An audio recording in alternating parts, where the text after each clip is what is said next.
इतने वहाँ अहम ख़बर ॾियूं पिया। वज़ीर आज़म शहबाज शरीफ़ PDM सरबराहन के अॼु इफ्तार डिनर ते घुराए वरितो आहे। ब्रेकिंग न्यूज़ तव्हां सां शेयर कयूं पिया। PDM में शामिल पार्टियुनि जे सरबराहनि खे वज़ीर आज़म शहबाज शरीफ़ इफ्तार डिनर जी कोठ ॾिनी आहे।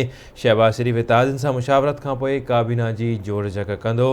इम्कान ज़ाहिर कयो पियो वञे त काबीना मेंबरनि जे नालनि जो ऐलान बि अॼु राति थींदो।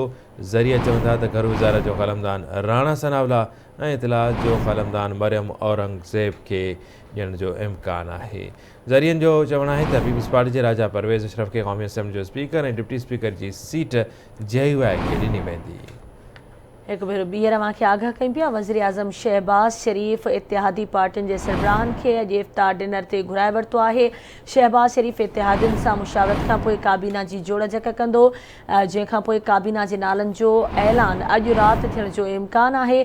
ज़रियनि मूजिबि घर गुज़ार जो क़लमदान राणा सनाउल्ला ऐं इतलात जो क़लमदान मरियम औरंगज़ेब खे ॾियण जो इम्कान आहे। ज़रियनि मूजिबि PP जे राजा परवेज़ अशरफ खे क़ौमी असेंबली जो स्पीकर ऐं डिप्टी स्पीकर जी सीट JUI खे ॾिनी वेंदी, जॾहिं त सिंध में MQM ऐं पंजाब में PP खे गवर्नरशिप मिलण जो इम्कान आहे।